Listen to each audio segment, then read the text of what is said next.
नमस्कार, मैं धनंजय कुमार, द नागरिक में आपका स्वागत है। आज 31 जुलाई है। 31 जुलाई 1880 को महान साहित्यकार, कथा सम्राट, उपन्यास सम्राट प्रेमचंद जी का जन्म हुआ था। आज उनका जन्मदिन है। उन्होंने ढेर सारे उपन्यास लिखे, दर्जन भर से ज्यादा उपन्यास लिखे। चर्चित उपन्यासों में अगर बात करें तो सेवा सदन, प्रेमाश्रय, रंगभूमि, निर्मला, गबन, कर्मभूमि और गोदान। जो सबसे चर्चित उपन्यास रहा गोदान। उनका जो पहला उपन्यास था वो सेवा सदन था। वो बाजारे हुस्न के नाम से प्रकाशित हुआ था, उर्दू में प्रकाशित हुआ था। पहले वो उर्दू में लिखते थे प्रेमचंद। और बाजारे हुस्न पे एक फिल्म आई थी हिंदी में, मैंने उसकी पटकथा लिखी थी, इसलिए विशेष है।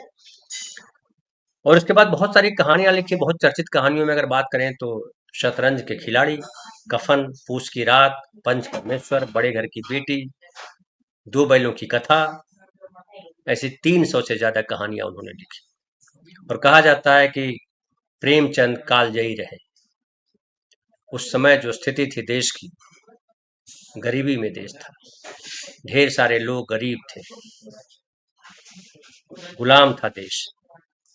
लेकिन आज 75 साल आजादी के बाद भी देश भले आज आजाद है, लेकिन जो कुरीतियां हैं, जो सांप्रदायिकता है, जो गरीबी है, जो किसानों की दुर्दशा है,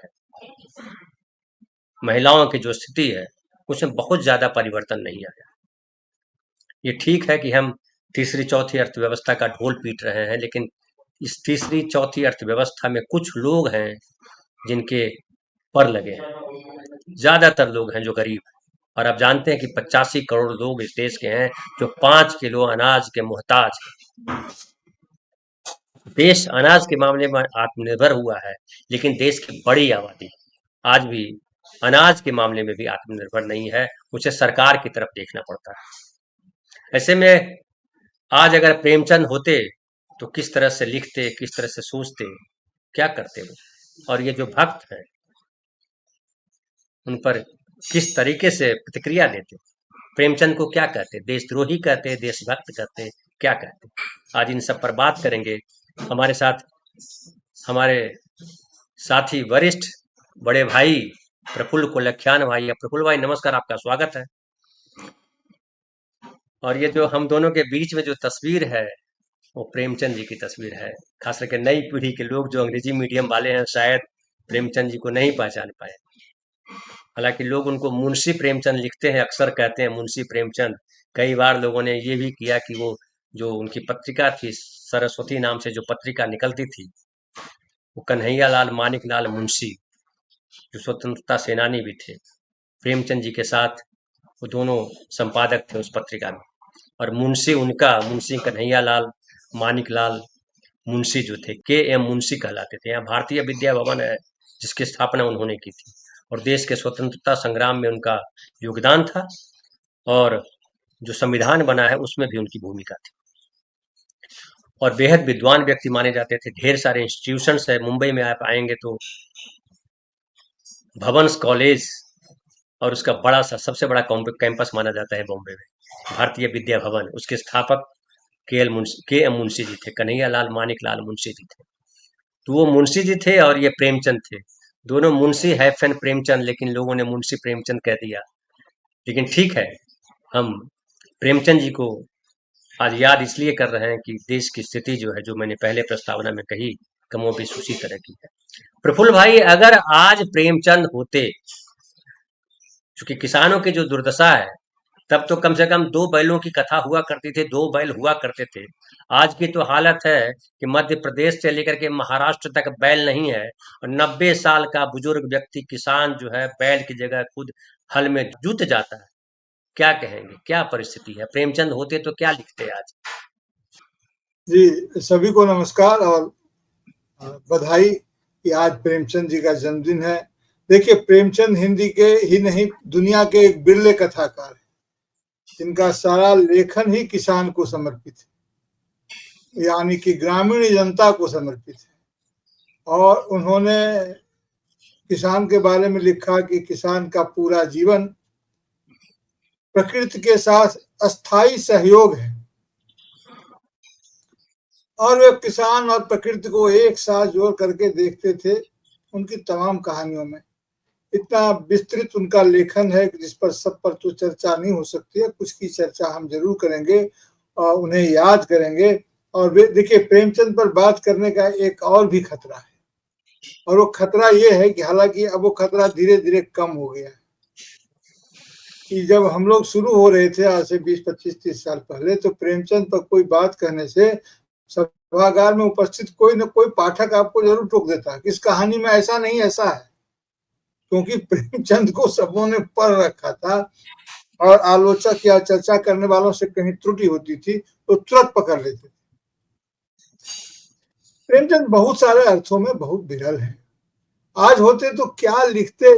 मेरे दिमाग में तो आपने दो बैलों की कथा कही, तो मेरे दिमाग में तो दूसरी बात आ गई, प्रेमचंद आज भी दो बैलों की कथा लिखते। सवाल यह है कि वे उन बैलों का लोकेल बदल गया है। समझ रहे हैं ना आप?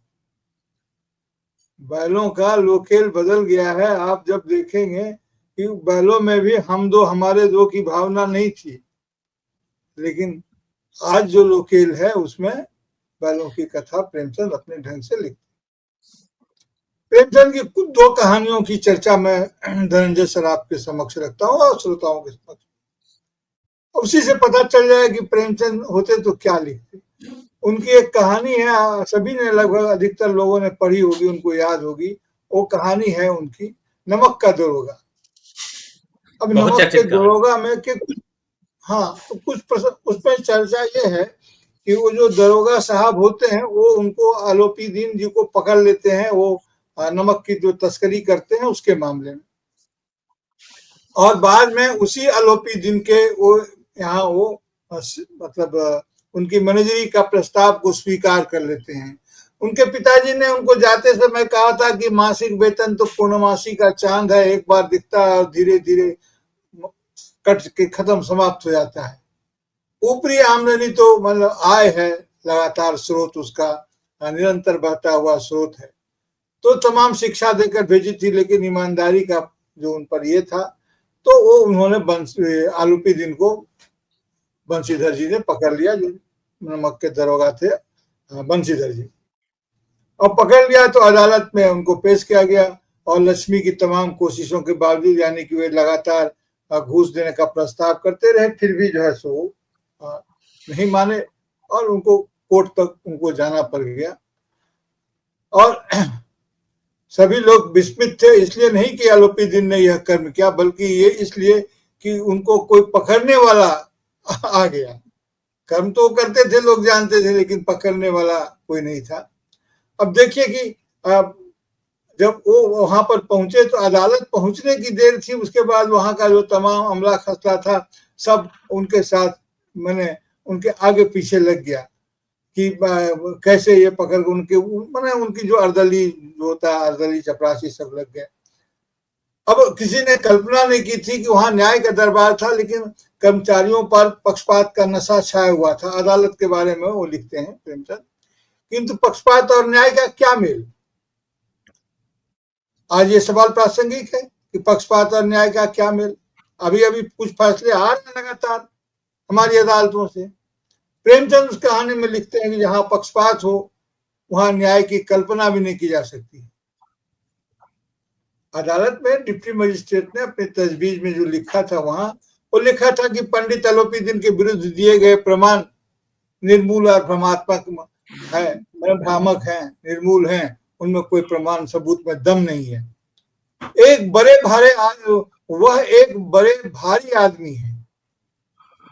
ये जो बड़े भारी आदमी है, आपको याद होगा कि जब तेलंगाना का केस दलित के आंदोलन में चाहे जो पहला दलित हत्या आजादी के बाद हुई थी उसका केस था, तो उसमें अदालत में ये टिप्पणी आई थी कि इतने बड़े बड़े लोगों को इसमें नामजद किया गया है, ये खाते पीते लोग हैं, ये व्यक्तिगत रूप से वहां शामिल नहीं हुए होंगे, उनको छोड़ दिया गया।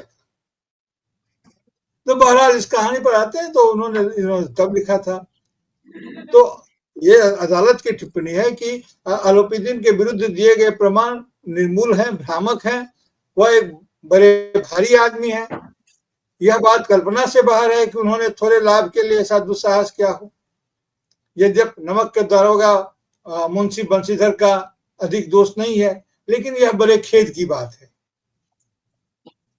मैंने देखिए, बढ़ी हुई नमक से हलाली ने उसके विवेक और बुद्धि को भ्रष्ट कर दिया। भविष्य में उसे होशियार रहना चाहिए बंशीधर को, ताकि वे काम इस तरह का न करें, आलोपीदीन जैसे लोगों को न पकड़े। अब देखिए कि अब वकीलों ने यह फैसला सुना तो जाहिर है वो उछल पड़े, और जब आलोपीदीन वहां से निकले, विजयी भाव में बाहर निकलते हैं, तो उनको लगता है कि उनके जो बंधु बांधव थे, शुभचिंतक थे, सब पैसा वैसा लुटा रहे थे अदालत में। मतलब लगा कि इतने उदार हो गए हैं सब, न्याय व्यवस्था पर सबको पूरा यकीन हो गया। लेकिन जब बाहर बंशीधर निकले तो उन पर व्यंग्यवाणों की चर्चा होने लगी, और इस तरह से जो है सो वो हुआ। लेकिन जब आलोपीदीन थे, उन्होंने बाद में जाकर के ये बताया उनको कि आप हमारे यहाँ मैनेजरी कर लीजिए। उनके घर पहुंचे और उनके स्वर में कहा कि नहीं, आप हमारे यहाँ नौकरी कर लीजिए, और वो खुशामद करते हैं और वो उनके यहाँ नौकरी कर लेते हैं। तो एक कहानी तो ये नमक का दरोगा है। मैं पाठकों से अनुरोध करता हूं कि आप इसको जरूर पढ़ें, और प्रेमचंद की एक कहानी की चर्चा करते हुए दूसरी तीसरी तमाम कहानियां सामने आती हैं।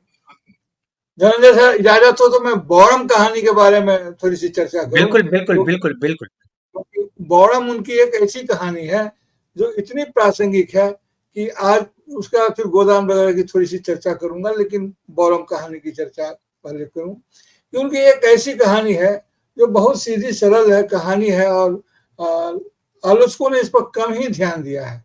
पाठकों ने तो जरूर पढ़ा होगा। और उसमें एक खलील साहब है, वो संपन्न परिवार से आते हैं, और उनके परिवार में दुनियादारों की नजर से वो सबको तौलते हैं। इसलिए उनकी बातें लोगों को माफिक नहीं बैठती हैं, लोगों को नहीं लगता है कि ये बातें कुछ सही है। लेकिन विडंबना यह है कि जिन लोगों की भलाई के लिए फिक्र करता है कोई, और जब वही लोग उसे बौड़म समझते हैं। आप किसी आदमी की भलाई कीजिए, और अगर भलाई करने पर आप इतना आगे बढ़ जाइए, तो लोगों को यही लगता है कि ये पागल वगल है क्या। तो भलाई करने वालों को बौड़म समझा जाता था तब भी, आज भी समझा जाता है। अपना खा करके मामा का हल क्यों चला रहे हैं। देखिए, मैं आपको बताऊं कि अभिव्यक्ति की स्वतंत्रता जो है बहुत बड़ी चीज है, जो हमारे लोकतंत्र की देन है। और अभिव्यक्ति की स्वतंत्रता के महत्व को हम इस बात से समझ सकते हैं कि किस प्रकार से हम उसको ये कर सकते हैं। लेकिन अभिव्यक्ति की स्वतंत्रता में एक और खास बात है, और वो खास बात यह है कि लोकतंत्र में को बहाल रखने में, लोकतंत्र को मजबूत करने में अभिव्यक्ति की स्वतंत्रता के अधिकार के सार्वजनिक रूप से बहाल रहे तो दिखता है, उसका लक्षण है लोकतंत्र का। लेकिन लोकतंत्र में व्यक्तियों की सफलता महत्वपूर्ण कारण तो अभिव्यक्ति की स्वतंत्रता है ही, लेकिन व्यक्तियों की सफलता का महत्वपूर्ण कारण हो जाता है कि स्वतंत्रता के, यानी कि अभिव्यक्ति की स्वतंत्रता के इस्तेमाल न करने की चतुराई। अब देखिए, अभी लोग हैं जो अभी अभिव्यक्ति का इस्तेमाल उस ढंग से नहीं करते हैं जिस ढंग से उन्हें करना चाहिए, जिस ढंग से संविधान में लड़ाई लड़ करके अभिव्यक्ति की स्वतंत्रता के प्रावधान किए गए हैं। कुछ प्रफुल्ल साथी भाई, लोग, प्रफुल्ल भाई, जो जी आपने जी अभी संविधान का जिक्र किया, तो मैंने कहा कि वो जिक्र कर देना जरूरी है। जी जी ये जब संविधान लिखा गया, उसके जी तो जी बहुत पहले उनकी डेथ हो गई, हाँ, उन्नीस सौ प्रेमचंद जी की। छत्तीस 1936 में ही 1936 मृत्यु हो गई थी, 8 अक्टूबर जी 1936 जी को। जी जी जी जी और संविधान तो बहुत बाद में बनना शुरू हुआ। जी जी जी लेकिन प्रेमचंद की अगर पूरी रचना संसार को अगर देखें, पूरा रचना जी संसार जो उनका, चाहे उपन्यास हो चाहे कहानियां हो, जी जी उसमें स्त्री स्वतंत्रता, न्याय, पंच परमेश्वर जी जैसी कहानी आप देख लीजिए। उसके अलावा हाँ जो समानता की बात, जी जी स्त्री के स्वतंत्रता की बात, बंधुत्व की बात, जी तमाम जी जो सब प्रियम्बल में जो लिखा हुआ है कि न्याय, स्वतंत्रता, समानता, बंधुत्व और व्यक्ति की गरिमा, इन जी जी पांचों बिंदुओं पे उनका पूरा रचना संसार है। जी मतलब बिल्कुल प्रेमचंद बिल्कुल अगर होते आजादी के बाद, तो कितना खुश होते, किस तरह से अभिव्यक्त करते खुद को, वो तो अपने आप में मतलब कल्पना की जा सकती है। लेकिन मैं उस तौर पे देख रहा हूँ कि जिस तरह से उन्होंने अपनी तमाम कहानियों में वो रखा, तमाम उपन्यासों में जितने उनके प्रसंग हैं, उसमें इन प्रियम्बल में जितनी बातें लिखी है सब समाहित है, हर जगह उसकी चर्चा, कहीं नहीं दिखाई पड़ता। वो चाहे धर्मनिरपेक्षता की बात करें, चाहे अमीरी गरीबी की बात करें, चाहे वो जाति की बात करें, चाहे कुरीतियों की बात करें, चाहे स्वतंत्रता की बात करें, तमाम मसलों पर मुझे लगता है संविधान जो है, अगर प्रेमचंद की पूरे साहित्य को पढ़ लिया जाए और आपको समझ लिया जाए कि ये है जीवन, तो संविधान आपको समझना बड़ा आसान हो जाएगा। जी। बिल्कुल बिल्कुल बिल्कुल सही आप बात कर। देखिए, संविधान के 2-3 स्रोत हैं जिस पर वकील लोग या राजनीति के लोग ध्यान उतना नहीं देते हैं, लेकिन हम लोगों को जो संस्कृति और कला इससे जुड़े हुए हैं, प्रेमचंद एक बहुत ही महत्वपूर्ण पत्रकार भी थे। और उनकी टिप्पणी देखिए, जब उनका वो ठाकुर का कुआं कहानी है, उसके पहले वो कहानी हवा में नहीं लिखते थे, उसके पहले एक घटना घटी थी।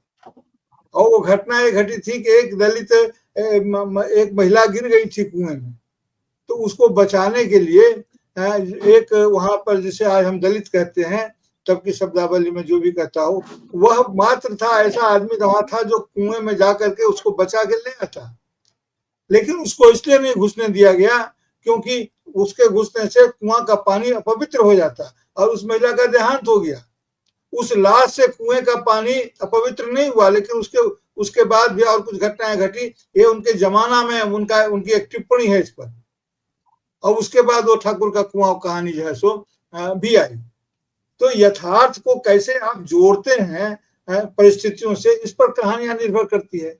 कहानी सिर्फ यथार्थ नहीं होती है, यथार्थ और अति यथार्थ कह लीजिए, या जो भी उसको कह लीजिए, अभी मैं उसको कोई नाम नहीं देना चाहता हूँ प्रेमचंद के संदर्भ में, कोई तकनीकी नाम, लेकिन beyond reality and before reality and with reality में जो अलग अलग परतें होती है, प्रेमचंद उसकी कहानी को खोलते हैं। 2 स्रोत हैं संविधान को समझने के है हमारे पास।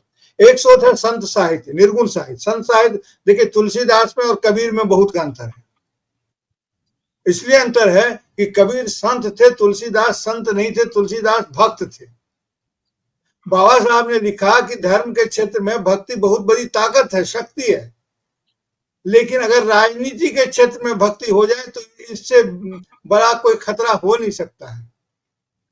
ये बाबा साहब ने लिखा। और प्रेमचंद ने लिखा था तब कि सांप्रदायिकता हमेशा संस्कृति की खाल ओढ़ के आती है।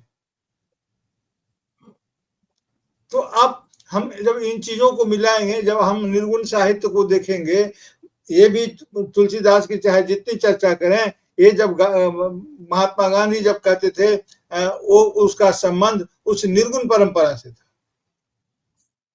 अल्लाह ईश्वर तेरो नाम, ये इनका भजन नहीं था।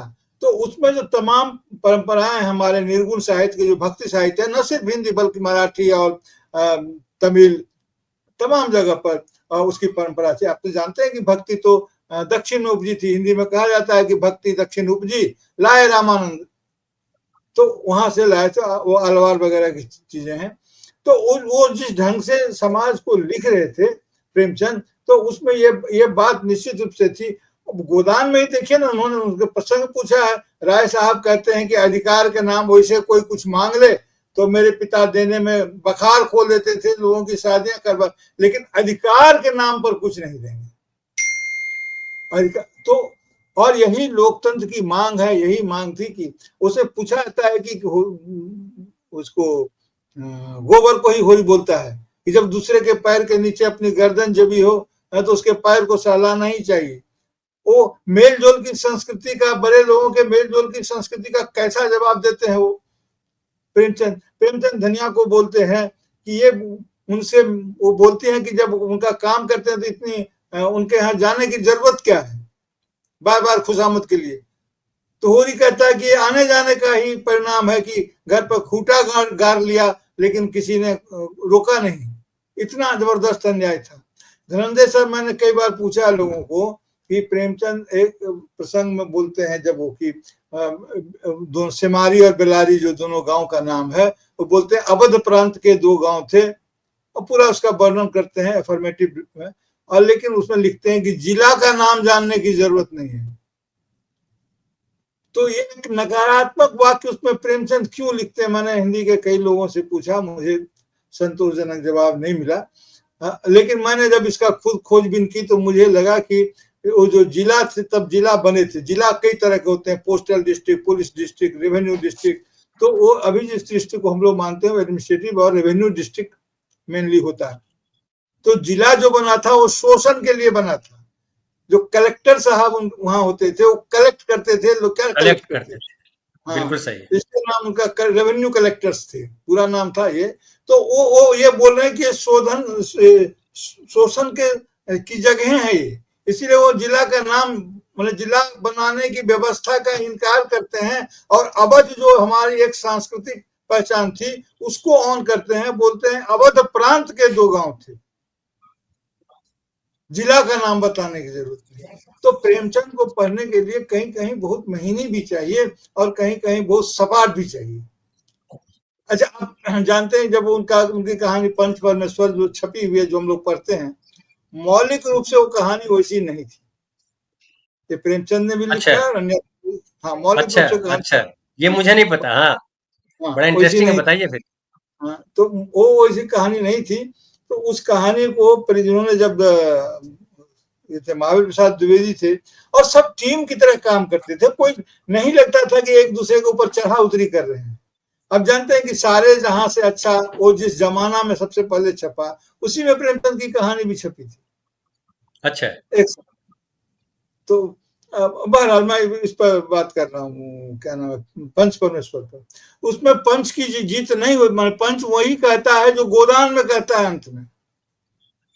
तो पंच में राक्षस होते हैं, जो धनिया कहती है, हम्म। पूरी की पूरी न्याय व्यवस्था पर। क्योंकि प्रेमचंद वहां एक दिन में नहीं पहुंचे थे, प्रेमचंद ने खुद को अतिक्रमित किया था, खुद को आगे बढ़ाया था, अपने विश्वासों को तोड़ा था, अपनी छवियों को तोड़ा था।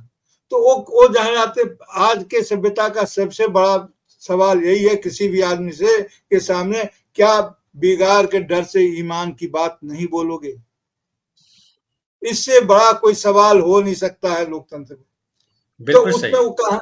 उसमें जब वो कहानी लिखते हैं तो पंच को यथार्थ पर लाते हैं, लेकिन चूंकि उसमें गांधीवादी प्रभाव था, इसीलिए एक उत्साह और सामाजिक समरसता, कोट एंड कोट जिसकी बात बोलते हैं, तो महावीर प्रसाद द्विवेदी ने पंच को वहां पर, पंच के आसन पर ये होता है। और वे वहां पर उसका नाम पंच परमेश्वर भी उन्होंने नहीं लिखा था, हम्म। उन्होंने उन्होंने पांच परमेश्वर शायद लिखा था, या 5 जैसा कुछ लिखा था। तो वो उस समय की बात है। तो उस समय में उन्होंने ऐसा नहीं लिखा था जैसा कि अभी हम लोग पढ़ते हैं या बताया जाता है हम लोगों को, तो वैसा वैसा नहीं था। और उसमें देखिए कि वो तो ये थे, क्या उसको बोलते हैं, समीक्षा भी लिखते थे और वो कहानियां भी लिखते थे। और 1909 में जब गांधी जी का ये आया था, उसकी भी उन्होंने पत्रकार के रूप में भी उन्होंने काफी काम किया था।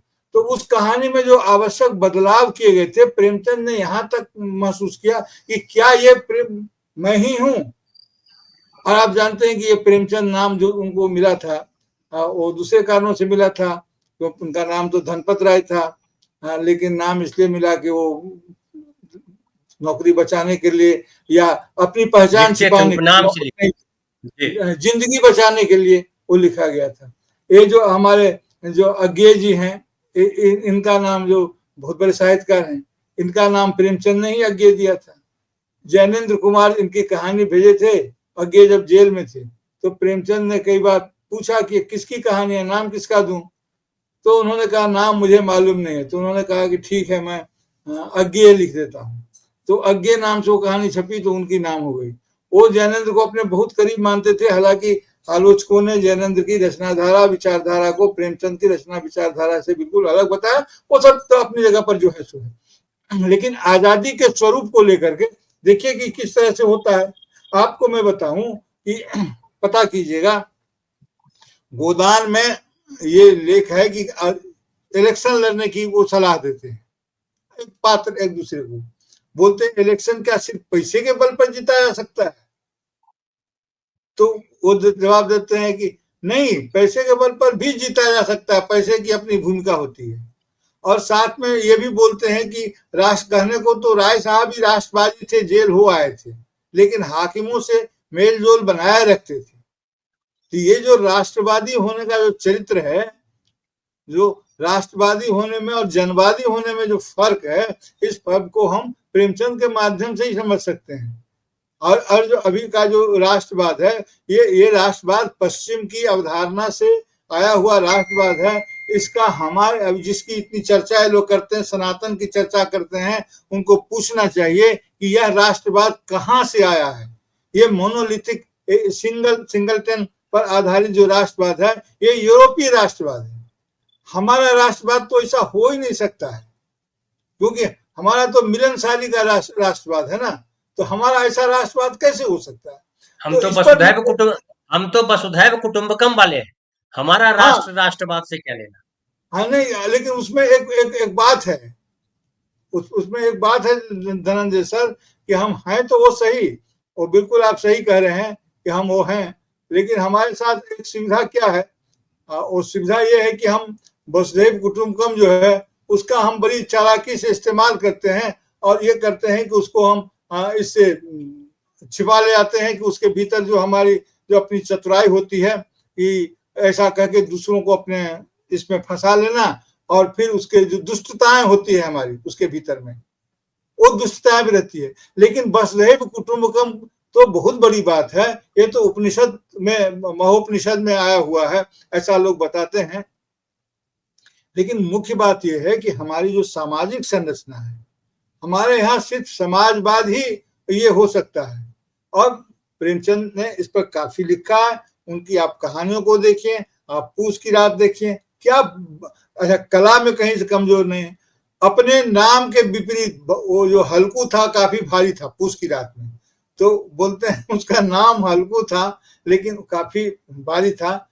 पूस की रात देखिए कैसी कहानी है। अलगोजा देखिए, उसमें आपको मैं तो कहता हूं प्रेमचंद का गोदान जो है सो मार्क्सवादी व्याख्या तो इसकी हुई है। मेरा एक सपना था, मैं तो कर नहीं पाया अब तक, कि गोदान एक प्रेम कथा। गोदान शुरू से उसमें प्रेम के प्रसंग, गोदान में प्रेम के प्रसंग के कारण ही सारे, तो वो प्रेमचंद क्या कह रहे थे? प्रेमचंद ये कह रहे थे कि आर्थिक सिद्धांत तो अपनी जगह सही है, लेकिन जो इंटरपर्सनल सोशल रिलेशन होता है, अंतर वैयक्तिक सामाजिक संबंध, हिंदी में कहूं तो, कुछ लोगों को अंग्रेजी में आसान लगता है समझना, इसलिए कह रहा हूं कि इंटरपर्सनल सोशल जो रिलेशंस होते हैं उसके जो अलग अलग लेयर होते हैं, उस लेयर में जैसे सबका शोषण ही नहीं करता है, व्यक्तिगत रिश्ते बहुत काम करते हैं। अब देखिए कि भोला से घोरी का क्या रिश्ता है, वो अपनी, प्रेमचंद से हम ये भी सीख सकते हैं कि कैसे विवाद को विनोद में बदला जाता है। आखिर कर्ज क्यों लगा गोदान में? वो कर्जा घर रेहन करके कर्जा चुका के आते हैं, होरी घर आते हैं और उसके पेट में बच्चा है, तो वो जो उनकी पुतोह है जुनिया, लेकिन यहाँ पर धनिया बहुत गुस्सा में है कि क्यों इसको तुम रेहन रखा। वो आके बोलते हैं करा है नहीं आओ, काफी गुस्से में थी, तो वो नहीं करते तो क्या होता है आदि आदि। तो उन्होंने ये होरी ने पूछा कि अच्छा बालक किस पर जाएगा? अब क्या हुआ कि वहां जो दोनों में विवाद था वो विनोद में बदल गया। हिंदी का मुहावरा है, हम लोग बोलते हैं अक्सर कि जान बचे तो लाखों पाए, लेकिन हम लोग कितने उसको विकृत करते हैं। लाखों पाए नहीं है मुहावरा, मुहावरा है जान बचे तो लाख उपाय। हाँ, लाख उपाय, बिल्कुल सही। लाख उपाय। वो वहां पर वो उसको विवाद को विवाद को विनोद में बदलते हैं। मेरी बात हुई एक बार, आप जानते होंगे नाम इनका, जो थे प्रेमचंद के बहुत बड़े आलोचक, उनको खड़ा किया गया था, बिहार में रहते थे, कमल किशोर गोयनका को। तो उन्होंने प्रेमचंद पर पूरा वाङ्मय लिखा है, 20 खंडों में लिखा है प्रेमचंद। तो हमने उनसे कहा कि एक बार जब मेरी मुलाकात थी ऐसे ही, मैं तो तब छात्र जीवन में था, मैंने कहा था कि एक आदमी को बेकार साबित करने के लिए इतना लिखना पड़ता कि आपने वॉल्यूम में लिखा। वे लिखते हैं कि प्रेमचंद को कैसे पता था कि इसमें उसके पेट में लड़का ही है, उन्होंने कैसे बालक लिख दिया। भाई साहब वहां बालक जो है सो अवध में हर बच्चे को बालक बोलते हैं, उसमें लड़का लड़की का भेद नहीं है, पहली बात। दूसरी बात क्या है कि हमारी जो भाषाएं होती है, जैसे हमारी हिंदी भाषा भी जो है, उसमें एक जेंडर कोड छिपा होता है। हमारा जेंडर कोड मेस्कुलिन है, जहां अनिश्चय है वहां पुलिंग का व्यवहार होता है। अगर कोई आकृति आती हुई दिखे तो क्या बोलेंगे, कौन आ रहा है, कौन आया था, ये नहीं बिल्कुल बोलेंगे सही, कि कौन आई। बिल्कुल सही। तो ये भाषा का एक कोड होता है। तो प्रेमचंद को हमारे ये गर्व का विषय है कि हमारे यहाँ प्रेमचंद हुए हैं। प्रेमचंद को पढ़ा जाना, समझा जाना, उनके सिंबल्स को पकड़ना, क्योंकि जो आज घटित हो रहा है यह उन्होंने तब लिखा था 1936 में, तो उनका देहांत ही हो गया। उसके पहले जब पाकिस्तान की मांग चल रही थी तब उन्होंने लिखा था कि धर्म के नाम पर अगर मुल्क एक होते, तो कई मुल्कों का उन्होंने नाम दिया है, ये एक हो गए होते, अलग ना होते। भारत, उन्होंने हिंदू मुसलमान की एकता पर, आप उनका पढ़िए, मैं सिर्फ नाम बता दे रहा हूं, पाठकों को ध्यान देगा, बासी भात में खुदा का साझा, कि किस ढंग से वो उर्दू में लिखते थे, उर्दू से फिर वो हिंदी में आए, बल्कि मौलिक रूप से वो उर्दू में ही लिखते थे, उसका खुद ही बिल्कुल, अनुवाद हिंदी में करते थे। कितना बिल्कुल, श्रम साध्य काम रहा होगा। कोई शिवानी देवी से पूछे कि कितना वो बुझा देती थी, वो सब बड़ा करुण प्रसंग है। लेकिन हाँ, हिंदी समाज को चाहिए कि अभी भी हिंदी का अगर कल्याण कहीं से संभव है तो प्रेमचंद को पकड़े। आप प्रेमचंद, मैंने एक बार कहा था कि प्रेमचंद की जो कफन कहानी है उसको लेकर के कमल भारती और तमाम लोगों ने काफी उसकी शिकायत की थी, तो मैंने भी उसमें भाग लिया था। उसमें राजेंद्र यादव जिंदा थे, तो उन्होंने, उनका दलित विशेषांक निकला था, तो मैंने कहा कि राजेंद्र यादव तो बड़े पक्षधर हैं, इतने महान आदमी हैं, हम लोग प्रणाम करते हैं, हम लोग बहुत सीनियर हैं, उनके संपादन में कितने दलित छपे हैं, कितना प्रतिशत, ये बता दीजिए, फिर हम देखेंगे कि प्रेमचंद के संपादन में कितने लोग छपे हैं और उनकी कहानियों में कितनी जगह बची है। दूसरी बात, जो एलिनिएशन की थियोरी को जो लोग नहीं माने और जो चैलेंज करते हैं, जो ठीक है, उनकी बात अपनी जगह है, कफन की एक दूसरी व्याख्या भी होती है और होनी चाहिए, लेकिन उस पर बहुत सारे लोगों ने उसको जलाया बुलाया भी, तो इसका विरोध हुआ। मैंने कहा कि नहीं, उनको जलाने का हक है, वो प्रेमचंद को प्यार करते हैं, उनको जलाने का हक है, हमको भी माथा पर उठाने का हक है, भूल जाने का हक नहीं है किसी को। आपकी आवाज नहीं आ रही है? नहीं, बहुत सही कहा आपने कि भूल जाने का हक नहीं है। प्रेमचंद को जी, हम नहीं भूल सकते हैं, और हाँ, प्रेमचंद को इसलिए भी नहीं भूल सकते कि प्रेमचंद जो है अपने समय में तो थे ही, आज भी प्रेमचंद है, और प्रेमचंद जो लिखा है वो आज हमारे सामने वो घटित हो रहा है, वो दिख जी, रहा है। और प्रेमचंद की कहानियों को अगर पढ़ते हैं, उनके उपन्यासों को पढ़ते हैं, तो लगता है कि जिस संवेदना के साथ वो रचना लिखते थे, जिस जिस जिन किरदारों को लेकर के आते थे मुख्य पात्र बना करके, वो ज्यादातर किरदार जो है शोषित होते थे, जिनके साथ न समाज होता था, न परिवार होता था, न व्यवस्था होती थी, उसके साथ प्रेमचंद खड़े होते थे। ये बहुत खास बात आज आज भी सर ईदगाह से बड़ी कहानी नहीं है। है। बिल्कुल सही है, उन्होंने बिल्कुल सही है। उन्होंने लिखा ईदगाह जो जो उन्होंने लिखा प्रेम था। है, कि दादी के लिए जो चिमटा लेकर के आया है हामिद, ओह हाँ, और क्या मैं बात। मैं आपको उसमें एक सूत्र देता हूँ। इसको ये विश्व साहित्य देखें तो काफका वगैरह, काफका में था जो मेटामॉर्फोसिस, एक प्रसंग है, कायांतरण हो जाता है, जो एक दूसरे में चला जाता है, वो काफका ने इसका काफी इस्तेमाल किया है। तो वो बिल्कुल, उसमें वो क्या होता है कि प्रेमचंद लिखते हैं कि जो अमीना थी, बूढ़ी जो थी, दादी जो थी, वो बच्चे में, और बच्चा अमीने में बदल गया। दादी ये में जो, हाँ, वो दादी की हाँ, तरह से सोच रहा है, ये बच्चे की तरह हाँ, से सोच रही है। हाँ, बिल्कुल तो सही बात। ये जो मेंटल मेटाफोसिस, यही यही टर्म है, जो मानसिक रूप से मानसिका मानसांतरण जो है, ये अद्भुत है उस कहानी में। और देखिए कि वो बिल्कुल सही बच्चा कैसे वो कहानी वो जाती है, करबला जैसी कहानी उन्होंने लिखी है सर। और मैं एक बात बिल्कुल आपको बताऊं कि साहित्य में जब मैं सक्रिय हुआ, उसके पीछे की एक बात यह है कि मेरे पिताजी काफी संघर्ष से पढ़ाई कर रहे थे अपनी, और बाद में उन्होंने ग्रेजुएशन वगैरह किया था। हम लोग दूसरे ढंग के परिवार से आए, तो खैर उतनी बात नहीं कहूंगा। सिर्फ ये कहता हूं कि उनके पास किताब थी, उसमें एक किताब थी प्रेमचंद की जिसका लोग आजकल नाम नहीं जानते। और किताब थी, किताब का नाम था रामचर्चा। अच्छा। तो रामचर्चा किताब इतने ढंग से उन्होंने उसको लिखा है रामचर्चा को, कोई पढ़े तो वो वो मन एकदम मुग्ध हो जाएगा कि हमको हम किस रूप में, हमारे राम क्या है। हमारे बिल्कुल राम सही। विराट नहीं है, हमारे राम तो अंतःकरण की वह ताकत है जो हमारे हर दुख में भरोसे का आश्रय बनते हैं। बिल्कुल सही। तो आपके बहुत बढ़िया, जी बहुत बढ़िया आपने कहा, भरोसे का आश्रय बनते हैं। समय भी हो गया है, बहुत लंबा नहीं जी करते जी हैं। और जी जी प्रेमचंद तो ऐसे हैं जिसे कहते हैं कि हरि अनंत हरि कथा अनंता। तो प्रेमचंद पे अगर चर्चा करने लगे तो घंटों और दिनों जो है वो कम पड़ जाएगा। तो बहुत बहुत धन्यवाद प्रफुल्ल भाई, आपने याद भी दिलाया और आप आए ये भी। सुनने में। एकदम शॉर्ट नोटिस पे आप पधारे और प्रेमचंद जी को याद करने में आपने हमारी सहायता की। और आप तमाम साथी जो देख रहे हैं कार्यक्रम को, आपका भी बहुत बहुत आभार। हम चाहते हैं हर विषय को कैसे कहीं न कहीं किसी न किसी तरीके से छुएं, हल्के तरीके से छुएं या भारी तरीके से छुएं, लेकिन छुए जरूर, चर्चा चले जरूर। और बड़ी अच्छी बात है कि कांग्रेस पार्टी ने भी अपने सोशल मीडिया पे प्रेमचंद जी को याद किया है, उनके प्रति उनके प्रति अपनी भावना प्रकट की है। ये बड़ी अच्छी बात, पॉलिटिकल पार्टी भी अगर सोच रहे हैं इस तरह से तो बहुत अच्छी बात है। बहुत बहुत धन्यवाद प्रफुल्ल भाई आपका। जी